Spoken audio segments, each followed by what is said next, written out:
الحمد لله نحمده ونستعينه ونستغفره ونؤمن به ونتوكل عليه ونعوذ بالله من شرور أنفسنا ومن سيئات أعمالنا من يهده الله فلا مضل له ومن يضلل فلا هادي له واشهد أن لا إله إلا الله وحده لا شريك له واشهد أن محمدا عبده ورسوله أما بعد فإن أحسن الكلام كلام الله وأحسن الهدي هدي محمد صلى الله عليه وسلم وشر الأمور محدثاتها وكل محدثة بدعة وكل بدعة ضلالة وكل ضلالة في النار. قال الله تبارك وتعالى في القرآن المجيد: أعوذ بالله السميع العليم من الشيطان الرجيم.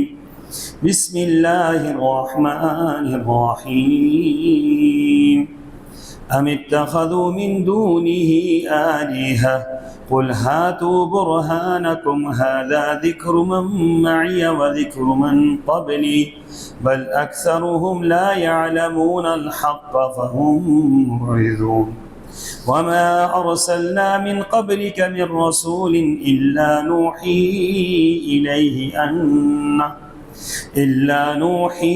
إليه أنه لا إله إلا أنا فاعبدون. وقالوا اتخذ الرحمن ولدا سبحانه بل عباد مكرمون لا يسبقونه بالقول وهم بأمره يعملون. يعلم ما بين أيديهم وما خلفهم ولا يشفعون إلا لمن ارتضى وهم من خشيته مشفقون. ومن يقل منهم إني إله من دونه فذلك نجزيه جهنم كذلك نجزي الظالمين. اللهم صل على محمد وعلى آل محمد كما صليت على إبراهيم وعلى آل إبراهيم إنك حميد مجيد. اللهم بارك على محمد وعلى آل محمد كما باركت على إبراهيم وعلى آل إبراهيم إنك حميد مجيد. سبحانك لا علم لنا إلا ما علمتنا إنك أنت العليم الحكيم. کیا انہوں نے اللہ کے علاوہ اور بھی الہ بنا رکھے ہیں؟ آپ ان سے کہیے اس پر اپنی دلیل تو لے کر آؤ. یہ ذکر قرآن ان لوگوں کے لیے نصیحت ہے جو میرے ساتھ ہیں، اور یہ ذکر تورات و انجیل وغیرہ ان لوگوں کے لیے بھی جو مجھ سے پہلے گزر چکے ہیں، مگر اس میں سے اکثر حق کو جانتے نہیں تھے، لہٰذا وہ اس سے منہ پھیر لیتے تھے. اور آپ سے پہلے ہم نے جو بھی رسول بھیجا اس کی طرف یہی وحی کرتے رہے کہ میرے علاوہ کوئی الہ نہیں، لہٰذا صرف میری ہی عبادت کرو. مشرکین کہتے ہیں رحمان کی اولاد ہے، اللہ ایسی باتوں سے پاک ہے، بلکہ وہ تو اس کے معزز بندے ہیں، وہ اس کے حضور بڑھ کر نہیں بولتے، بس اسی کے حکم پر عمل کرتے ہیں. اللہ ان بندوں کے سامنے ان کے ظاہری اعمال کو بھی خوب جانتا ہے اور پوشیدہ احوال کو، اور وہ صرف اسی کے حق میں سفارش کر سکیں گے جن کے لیے اللہ راضی ہے، اور وہ ہمیشہ اس کے خوف سے ڈرتے رہتے ہیں. اور ان میں سے جو شخص یہ کہے کہ اللہ کے علاوہ میں بھی الہ ہوں تو ہم اسے جہنم میں ڈالیں گے، اور ہم ظالموں کو ایسی ہی سزا دیا کرتے ہیں۔ آیت نمبر 24 تا 29 سورہ الانبیاء۔ سامعین محترم، ایک جملہ، ایک کلمہ، ایک کائنات کی سب سے بڑی سچائی، کائنات کی سب سے اہم ترین چیز، روئے زمین کا سب سے قیمتی جملہ، اللہ تبارک و تعالیٰ کی مخلوق میں سے ہر مخلوق جس جملے کی محتاج ہے، روز ازل سے ابد تک یہ جملہ گونجتا رہے گا۔ یہ حق کی علامت ہے، یہ سچائی کی پکار ہے، یہ اہل جنت کی صدا ہے، یہ اہل توحید کی سب سے قیمتی متاع ہے، یہ حق اور باطل کے درمیان تمیز کرنے کے لیے سب سے اعلیٰ ترین جملہ ہے، مشرک کو موحد سے جدا کرتا ہے، کافر کو مسلمان سے جدا کرتا ہے، حق کو باطل سے جدا کرتا ہے، دنیا اور آخرت کی کامیابی کا ذریعہ ہے۔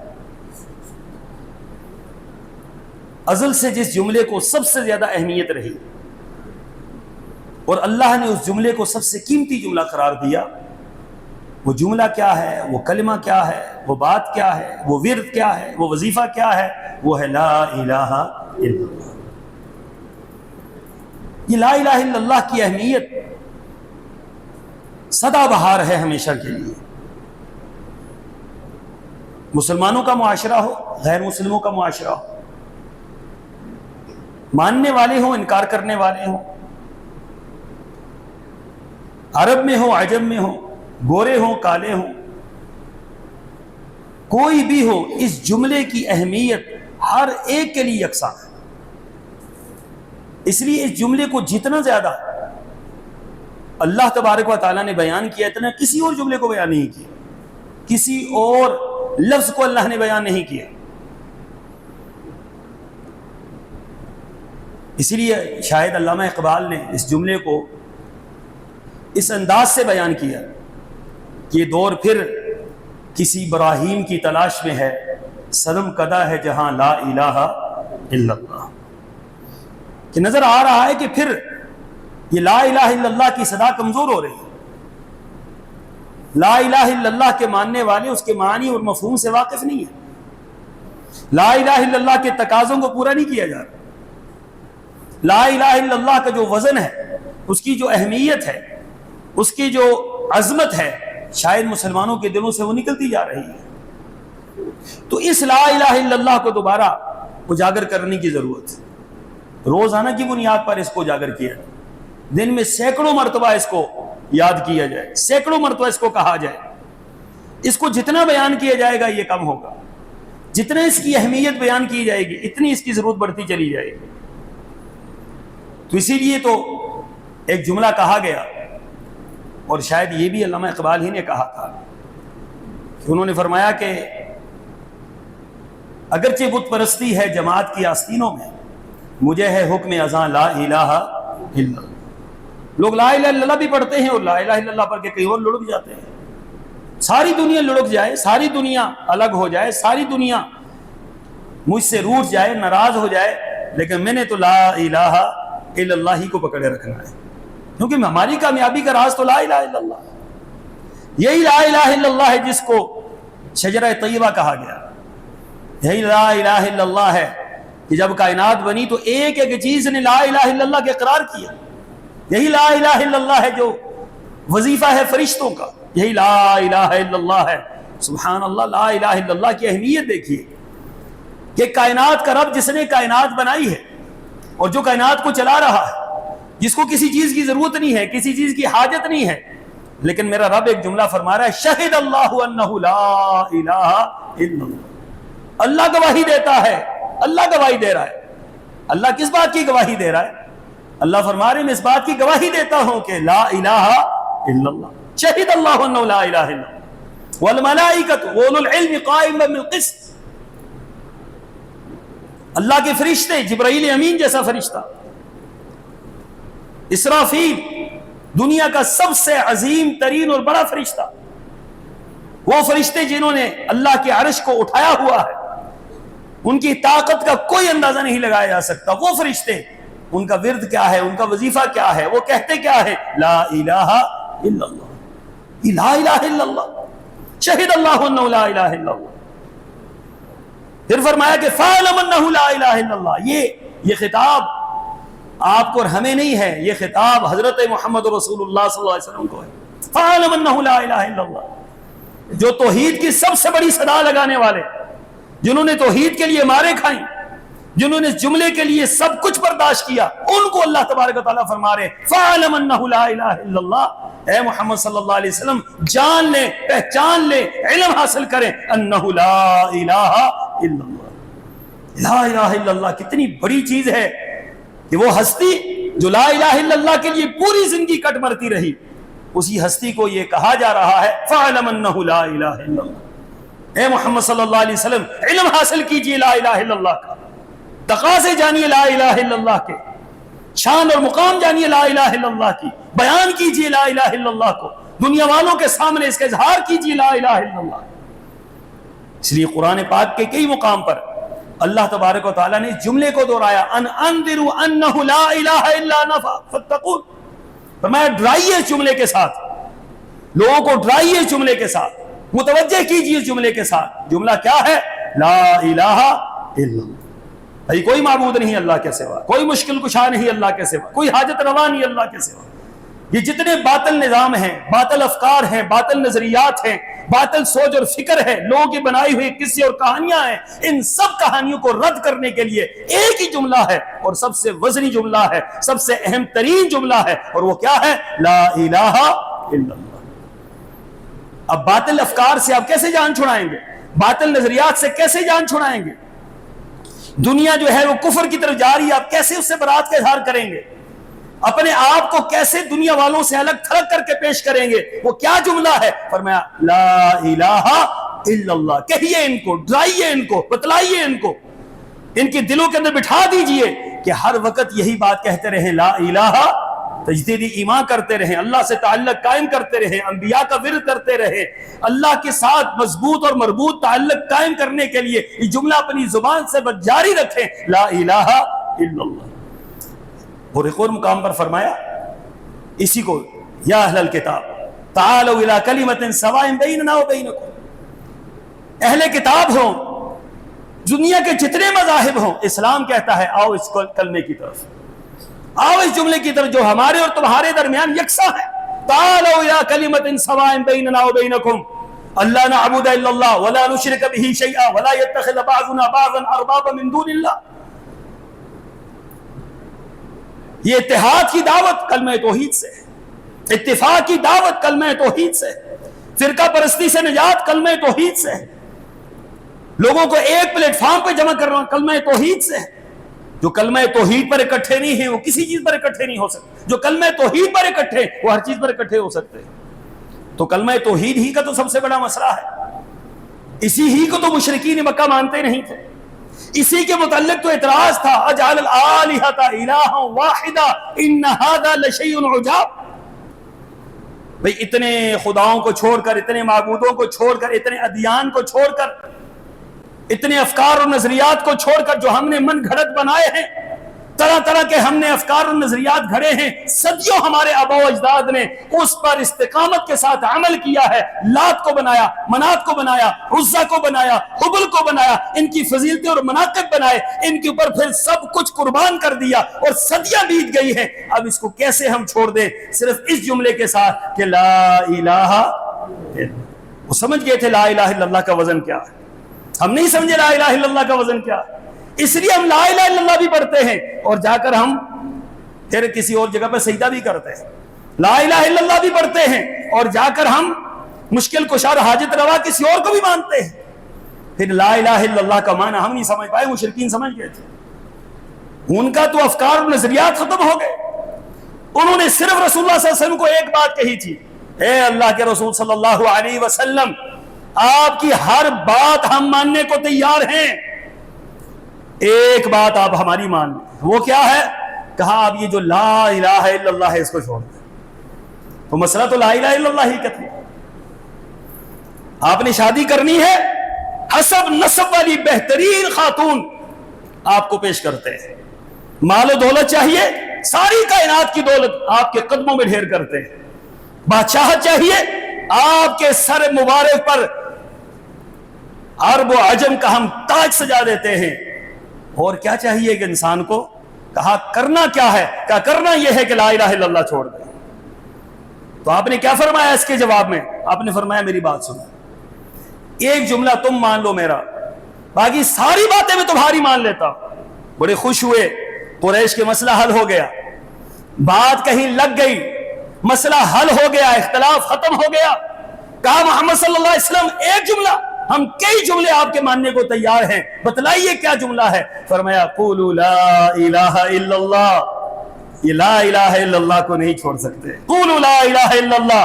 سنو پھر لا الہ الا اللہ کہو گے تو ہوگا کیا؟ تملک العرب والعجم، تم مجھے یہ بات کہتے ہو کہ مکہ مکرمہ کی بادشاہت لے لو، تم مجھے یہ بات کہتے ہوئے خاتون اس سے شادی کر لو، تم مجھے یہ بات کہتے ہو کہ مکہ مکرمہ کی دولت وہ میرے قدموں میں ڈھیر کر دو، میں تمہیں ایک جملہ کہتا ہوں، اس جملے کا تم اقرار کر لو، تملک العرب والعجم، ایک وقت آئے گا عرب کے نہیں پورے عجم کا مالک اللہ تمہیں بنا دے گا۔ ایسے ہوا ہے یہ نہیں ہوا؟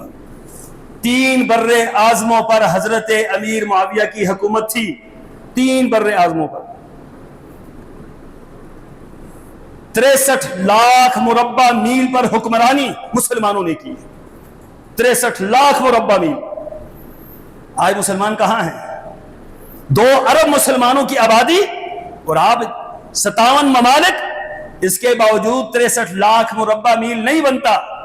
ایک حکمران 63 لاکھ مربع میل پر حکمران بنا ہے، تملک العرب والعجم۔ پیچھے طاقت کس کی تھی؟ نہ حضرت امیر معاویہ کی طاقت، نہ اس کے پیچھے حضرت علی کی طاقت، نہ اس کے پیچھے حضرت عمر کی طاقت، نہ اس کے پیچھے حضرت عثمان حضرت ابوبکر صدیق کی طاقت، نہ اس کے پیچھے کسی اور صحابی کی طاقت، اس کے پیچھے اگر کوئی طاقت تھی تو لا الہ الا اللہ کی طاقت۔ حضرت عمر رضی اللہ تعالیٰ عنہ یہی بات فرمایا کرتے تھے، لوگوں لا الہ الا اللہ ہم نے پڑھا، ہماری زندگیاں بدل گئی، لا الہ الا اللہ سے ہمیں سمجھ آ گئی کہ اللہ کے ساتھ تعلق کیسا قائم ہوتا ہے، لا الہ الا اللہ سے ہمیں سمجھ آ گئی کہ آخر کار یہ لا الہ الا اللہ کا وزن اتنا زیادہ کیوں ہے۔ تو اس لیے فرمایا فَاعْلَمْ أَنَّهُ لَا إِلَهَ إِلَّا اللَّهُ، اے محمد صلی اللہ علیہ وسلم اس لا الہ الا اللہ کی بیان کیجیے، اس لا الہ الا اللہ کو، وَاسْتَغْفِرْ لِذَنْبِكَ وَلِلْمُؤْمِنِينَ وَالْمُؤْمِنَاتِ، فرمایا کہ استغفار کیجیے اہل ایمان کے لیے، اہل ایمان مردوں کے لیے، اہل ایمان عورتوں کے لیے۔ اور استغفار کی ابتدا کہاں سے ہوگی؟ لا الہ الا اللہ، استغفار کی ابتدا لا الہ الا اللہ۔ فرمایا انہم کانوا اذا قیل لهم لا الہ الا اللہ یستکبرون، فرمایا جب ان سے کہا جاتا ہے لا الہ الا اللہ کہو تو پھر کیا ہے؟ لا الہ الا اللہ سے بھاگتے ہیں، لا الہ الا اللہ سے بدکتے ہیں، لا الہ الا اللہ سے دور بھاگتے ہیں، اس جملے سے ان کو چڑ ہوتی ہے، جملے سے پریشان ہوتے ہیں۔ فرمایا آپ کا کام کیا ہے؟ آپ کا کام یہ ہے کہ اب لا الہ الا اللہ کہتے رہے، اب ہر ایک کے سامنے کہتے رہے۔ آپ علیہ الصلوۃ والسلام مکہ مکرمہ سے نکلے، اوکاز ایک منڈی لگتی تھی، بازار تھا، وہاں پر مشرکین اور باہر کے لوگ اکٹھے ہوتے تھے۔ آپ علیہ الصلوۃ والسلام وہاں تشریف لے گئے اور آپ کے پیچھے ابو لہب آ رہا ہے، آپ فرما رہے ہیں لوگوں لا الہ الا اللہ، قولوا لا الہ الا اللہ، فلاں لوگوں فلاں فلاں فلاں قبیلے کے نام لے لے کر کہتے ہیں میں محمد صلی اللہ علیہ وسلم ہوں، قریش میں سے ہوں، بنو ہاشم میں سے ہوں، عبد المطلب کا پوتا ہوں، عبداللہ کا بیٹا ہوں، یہ میری پہچان ہے، یہ میرا حسب نسب ہے، یہ میرا قبیلہ ہے، یہ میرا خاندان ہے، اس خاندان کا میں فرد ہوں، میں تمہیں دعوت دیتا ہوں لا الہ الا اللہ کہو۔ تو پیچھے کھڑا ہوا ابو لہب، وہ کیا کہتا تھا؟ وہ کہتا تھا نعوذ باللہ من ذالک، یہ بندہ جھوٹا ہے، اس کی بات نہیں مانی۔ آپ علیہ الصلوۃ والسلام نے ایک مرتبہ پلٹ کے اس کو نہیں دیکھا کہ وہ کیا کہہ رہا ہے، وہ کیا کہہ رہا ہے۔ آپ نے اپنی دعوت جاری رکھی، اپنا انداز جاری رکھا، آپ نے لوگوں کو بلانا شروع کر دیا لا الہ الا اللہ، لا الہ الا اللہ، لا الہ الا اللہ۔ نتیجہ کیا نکلا؟ نتیجہ کیا نکلا؟ ابو لہب کی دعوت پھیلی ہے یا محمد رسول اللہ کی دعوت پھیلی ہے؟ ناکام اور نامراد کون ہوا؟ کامیاب کون ہوا؟ کامیاب ہمیشہ لا الہ الا اللہ والا ہوتا ہے۔ ان الذین قالوا ربنا اللہ، لوگوں جو کہتا ہے اللہ میرا رب ہے، اللہ میرا رب ہے، اللہ میرا رب جو بندہ کہتا ہے، اس کے پیچھے کیا جملہ ہے؟ لا الہ الا اللہ ہے اس کے پیچھے۔ جو بندہ یہ بات کہتا ہے ان الذین قالوا ربنا اللہ ثم استقاموا، اس پر پھر ڈٹ جاتا ہے، تتنزل علیہم الملائکہ، پھر اللہ کے فرشتے اس کی نصرت کے لیے ہر لمحے ہر جگہ پر حاضر رہتے ہیں۔ جہاں کہیں بھی وہ پریشان ہوتا ہے، اللہ کے فرشتے اس کی پریشانی کو دور کرنے کے لیے آ جاتے ہیں۔ فضائے بدر پیدا کر، فرشتے تیری نصرت کو۔ فضائے بدر کیا تھی؟ لا الہ الا اللہ۔ فضائے بدر کے اندر نعرے کیا لگتے تھے؟ لا الہ الا اللہ۔ اختلاف کیا تھا؟ لا الہ الا اللہ۔ کیوں قریش مارنے کے لیے آئے تھے؟ لا الہ الا اللہ کی وجہ سے۔ کیوں صحابہ جانوں کے نذرانے پیش کر رہے تھے؟ لا الہ الا اللہ کی وجہ سے۔ اس لیے یہ جملہ، اس جملے کے متعلق رسول اللہ صلی اللہ علیہ وسلم نے کئی باتیں ارشاد فرمائی۔ فرمایا من قال لا الہ الا اللہ دخل الجنہ، لوگوں جو لا الہ الا اللہ کہتا ہے، لا الہ الا اللہ کہتا ہے، یہی وہ جملہ ہے، فرمایا اس جملے کی وجہ سے اللہ تعالیٰ اس کو جنت میں داخل کر دے گا۔ اور ایک اور حدیث کے اندر ایک لفظ کا اضافہ، فرمایا من قال لا الہ الا اللہ آخر کلامی، جس کا آخری جملہ، مرتے ہوئے پوری زندگی اس کی الگ ہے، گناہ الگ ہے، معاملات الگ ہیں، زندگی الگ ہے، مرتے ہوئے میرے رب نے اس کو توفیق دے دی، اس کی زبان سے یہ جملہ نکل گیا لا الہ الا اللہ۔ سرور کونین فرماتے ہیں کہ جب آخری جملہ اس نے لا الہ الا اللہ کہا، اللہ نے اس کے لیے جنت کے 8 دروازے کھول دیے۔ اس کی زندگی کے باقی گناہوں کا معاملہ نہیں ہوگا، باقی زندگی کی اس کی کوئی بات نہیں گنی جائے گی۔ کیوں؟ آخر کلامہ لا الہ الا اللہ، آخری جملہ اس کی زبان سے نکل گیا ہے لا الہ الا اللہ۔ دعا کیا کریں اللہ تعالیٰ سے کہ اللہ ہمارا آخری جملہ لا الہ الا اللہ ہے، جہاں کہیں ہو، جس جگہ پر ہو، جس مقام پر ہو، کہ اللہ اس جملے کو ہماری زبان پر جاری رکھ۔ اور اسی طریقے سے آپ نے فرمایا لقنوا موتاکم لا الہ الا اللہ۔ آپ کسی مریض کے پاس بیٹھے ہیں، مرض الموت میں کوئی بندہ مبتلا ہے، مریض ہے، آخری اس کی حالت ہے، اس کے ساتھ باتیں کرو، سیاسی گفتگو کرو، ادھر ادھر کے مذاق کرو، نہیں، کیا کہنا ہے اس کو؟ لقنوا موتاکم لا الہ الا اللہ۔ صحیح مسلم کی روایت ہے، فرمایا کہ مریض کے پاس جاؤ، حالت مرگ میں، مریض حالت مرگ میں ہو، اس کی پوزیشن بن چکی ہو، تو اس وقت کیا کہو اس کو؟ لا الہ الا اللہ۔ اسے اس ورد پر لگاؤ لا الہ الا اللہ، اس جملے پر لگا دو لا الہ الا اللہ۔ دنیا سے تو ہر حال میں جانا ہے، ہر شخص نے جانا ہے، دنیا سے جانا اٹل ہے، یہ فیصلے اللہ کے ہیں، فیصلے نہیں بدلتے، لیکن کوئی لا الہ الا اللہ کہہ کر دنیا سے چلا گیا، اس سے بڑا کامیاب کون ہو سکتا ہے؟ یہ تو کامیاب ہی کامیاب ہے۔ اس لیے فرمایا لقنوا موتاکم لا الہ الا اللہ۔ اس سورہ یاسین پڑھنا یا باقی چیزیں پڑھنا، قرآن پڑھنا، یہ کسی حدیث سے ثابت نہیں ہے۔ آپ جب میت کے پاس بیٹھے ہیں، آپ جب بیمار کے پاس بیٹھے ہیں، تو بیمار کے پاس لا الہ الا اللہ کا ورد کریں، تاکہ اس کی زبان پر بھی لا الہ الا اللہ جاری ہو جائے، اسے کہیں بھی لا الہ الا اللہ، یہ جملہ اس کی زبان سے نکلوائیں بھی لا الہ الا اللہ۔ رسول اللہ صلی اللہ علیہ وسلم قربان جائے آپ کی ذات مبارکہ پر، ایک یہودی بچہ بیمار ہوا، آپ علیہ الصلوۃ والسلام کو صحابہ نے بتلایا ایک یہودی بچہ بیمار ہے، تیمارداری کے لیے میرے آقا چلے گئے۔ لوگ پوچھتے ہیں آج فلاں جو ہے بندہ وہ ہمارے مسلک کا نہیں ہے، اس کی تیمارداری کے لیے جانا چاہیے۔ کہاں کے مسائل نکالتے ہیں ہم لوگ، کہاں کے مسائل نکالتے ہیں؟ یہ میرا نبی ہے، میرے نبی سے بڑھ کر متقی کون ہو سکتا ہے؟ میرے نبی سے بڑھ کر غیرت اور حمیت والا کون ہو سکتا ہے؟ یہودی بچہ بیمار ہے، سرور کونین کو پتا چلا، آپ اس کے پاس چلے گئے، اس کی تیمارداری کی، اور تیمارداری کے دوران آپ اس کو فرما رہے ہیں، بچے کو کہہ رہے ہیں قل لا الہ الا اللہ، کہو لا الہ الا اللہ، اے بچے لا الہ الا اللہ کہو۔ بچہ ہے، ہم تو کیا سمجھتے ہیں بچہ ہے، خیر کوئی نہیں، بخشا جائے گا، یا بچہ ہے اس کو کیا ضرورت پڑ گئی کلمہ طیبہ کی؟ آپ فرما رہے ہیں بیٹا لا الہ الا اللہ کہ، اب اس کا باپ بھی ساتھ بیٹھا ہے، وہ بھی یہودی ہے، بچہ اپنے باپ کی طرف دیکھ رہا ہے، دیکھنے کا مقصد کیا تھا؟ ابا جان کیا کروں، یہ جو جملہ کہا جا رہا ہے جملے کا کیا کروں؟ قربان جائیں رسول اللہ صلی اللہ علیہ وسلم کی ذات مبارکہ پر، آپ کا اخلاق اور کردار ایسا تھا کہ اس نے اشارہ کیا، یہودی نے، اتے ابو القاسم صلی اللہ علیہ وسلم، بیٹا انتظار کس بات کا کر رہا ہے؟ ابو القاسم صلی اللہ علیہ وسلم کی اطاعت کر لیں. جو یہ جملہ کہہ رہے ہیں وہ جملہ تو بھی کہہ دے. زبان پر جیسے ہی چڑھا لا الہ الا اللہ، ابھی یہ جملہ ختم نہیں ہو پایا تھا وہ بچہ فوت ہو گیا. اللہ کے رسول صلی اللہ علیہ وسلم کھڑے ہو گئے، آپ کی چادر مبارک گر گئی اور آپ علیہ الصلوۃ والسلام کی آنکھوں سے آنسو جاری ہو گئے اور آپ چل رہے ہیں اور آپ فرما رہے ہیں الحمدللہ الذی انقذہ من النار. اللہ تیری حمد ہے، تیری تعریف ہے، تیری ثنا ہے، تو نے ایک انسان کو جہنم سے بچا دیا.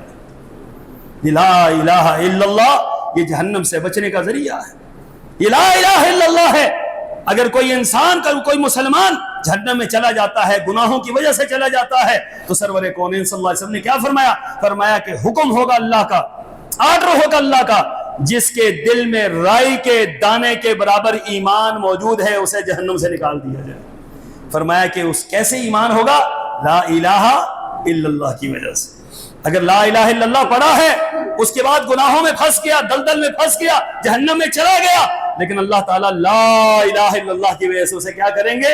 اسے وہاں سے نکالیں گے. یہ لا الہ الا اللہ کی طاقت اور قوت ہے کہ لا الہ الا اللہ پڑھنے والا ہمیشہ ہمیشہ کا ناکام نہیں ہوتا، اسے اللہ تعالیٰ کامیابی دے دیتا ہے. اسی طریقے سے رسول اللہ صلی اللہ علیہ وسلم نے فرمایا اعمال میں سب سے زیادہ وزنی جملہ لا الہ الا اللہ ہے. افضل الذکر لا الہ الا اللہ.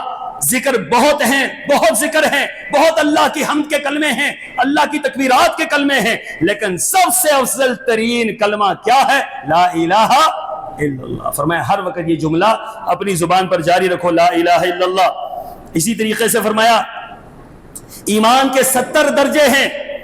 ایمان ایک چیز کا نام نہیں ہے، ایمان مختلف چیزوں کا نام ہے، مختلف چیزوں سے مرکب ہے، مختلف اعمال سے مرکب ہے. فرمایا کہ افضلها لا الہ الا اللہ. ایمان کے 70 سے اوپر درجے ہیں. سب سے اوپر کون سی چیز ہے؟ سب سے اوپر فرمایا لا الہ الا اللہ. جس نے لا الہ الا اللہ کو پکڑ لیا، نیچے والے خود بخود سارے راستے سیدھے ہو جاتے ہیں، نیچے سارے اعمال ٹھیک ہو جاتے ہیں، ساری باتیں ٹھیک ہو جاتی ہیں. فرمایا کہ سب سے اوپر والا جو جملہ ہے وہ لا الہ الا اللہ ہے. قرآن پاک کی ایک آیت ہے، وہ آیت قرآن پاک کی سب سے افضل ترین آیت ہے. بتلائیے گا وہ آیت کون سی ہے؟ جی وہ آیت کون سی ہے؟ آیت الکرسی. اللہ آپ کے علم میں اضافہ فرمائے، اللہ آپ کے علم میں اضافہ فرمائے، اللہ تعالیٰ آپ کی نجات کا ذریعہ بنائے. یہ جو آیت الکرسی سب سے افضل ترین آیت ہے، اس کا سبب کیا ہے؟ اس کا سبب یہ ہے کہ اس کی ابتدا کس سے ہوتی ہے؟ لا الہ اللہ لا الہ الا ہوا الحی القیوم. اس جملے کی وجہ سے، لا الہ الا اللہ کی وجہ سے قرآن پاک کی سب سے عظیم ترین آیت آیت الکرسی بنتی ہے. کیوں؟ کہ اس کے اندر لا الہ الا اللہ کا لفظ موجود ہے. اسی طریقے سے فرمایا آذان میں لا الہ الا اللہ، قبر میں لا الہ الا اللہ، نماز کے بعد لا الہ الا اللہ، مشعر حرام میں لا الہ الا اللہ، بیت اللہ کو دیکھتے ہی لا الہ الا اللہ، مجلس کو برخاست کرتے ہوئے لا الہ الا اللہ، وضو کے بعد لا الہ الا اللہ، بازار میں داخل ہوتے ہوئے لا الہ الا اللہ، سواری پہ چڑھتے ہوئے لا الہ الا اللہ. ہر جگہ پر یہ جملہ آپ کے ایمان کو بھی تازہ رکھتا ہے، آپ کے عقیدے کو بھی تازہ رکھتا ہے، اور اللہ سے سب سے زیادہ تعلق و مضبوط یہی جملہ بناتا ہے لا الہ الا اللہ. دنیا کا سب سے بڑا فتنہ دجال کا فتنہ ہے. دجال سے بڑا فتنہ کوئی نہیں. ہر پیغمبر دجال کے فتنے سے پناہ مانگتے رہے، اپنی امت کو ڈراتے رہے. دجال کے فتنے سے نجات کون پائے گا؟ سرور کونین نے فرمایا وہ شخص نجات پا جائے گا جو کیا کہے گا؟ لا الہ الا اللہ. جو لا الہ الا اللہ کہے گا دجال اس پر دسترس نہیں رکھ سکے گا. جو لا الہ الا اللہ کہے گا دجال کے فتنے سے بچ جائے گا، دجال کے فتنے سے محفوظ ہو جائے گا. سوال ہوگا قبر کے اندر مر رب کا، تیرا رب کون ہے؟ تو کیا جواب ہوگا؟ لا الہ ربی اللہ، میرا رب اللہ ہے. لا الہ الا اللہ. قبر کے اندر سوالات اسی کے. اور پھر رسول اللہ صلی اللہ علیہ وسلم نے فرمایا قیامت کے دن میں شفاعت کروں گا، اپنی امت کے ان لوگوں کی شفاعت کروں گا جنہوں نے صدق کے دل سے کہا ہوگا لا الہ الا اللہ. شفاعت کبریٰ کس کی ہوگی؟ ہر ایک کی نہیں ہوگی، اس کی ہوگی جو لا الہ الا اللہ پڑھتا ہے. یاد رکھیں یہ لا الہ الا اللہ وظیفہ نہیں ہے، یہ لا الہ الا اللہ ورد نہیں ہے، یہ لا الہ الا اللہ عقیدہ ہے، منہج ہے، توحید کی انتہا ہے، توحید کی ابتدا ہے. یہ لا الہ الا اللہ اللہ کا مقصود ہے. لا الہ الا اللہ کائنات کی روح ہے. لا الہ الا اللہ یہ اللہ تبارک و تعالیٰ کی طرف سے سب سے وزنی ترین جملہ ہے، اس لیے کہ اس کے اندر توحید کا بیان ہے۔ اس ساری کائنات کے معبودوں کو کاٹ کے رکھ دیتا ہے، باطل نظریات کو کاٹ کے رکھ دیتا ہے، باطل افکار سے آپ کو جدا کر کے رکھ دیتا ہے۔ اس لیے اس جملے کو کہا بھی کریں، تجدید بھی کیا کریں، اس کے مطابق ایمان لایا کریں اور اس کے مطابق عمل کیا کریں۔ اللہ مجھے اور آپ کو عمل کی توفیق عطا فرمائے۔ وآخر دعوانا ان الحمد للہ رب العالمین۔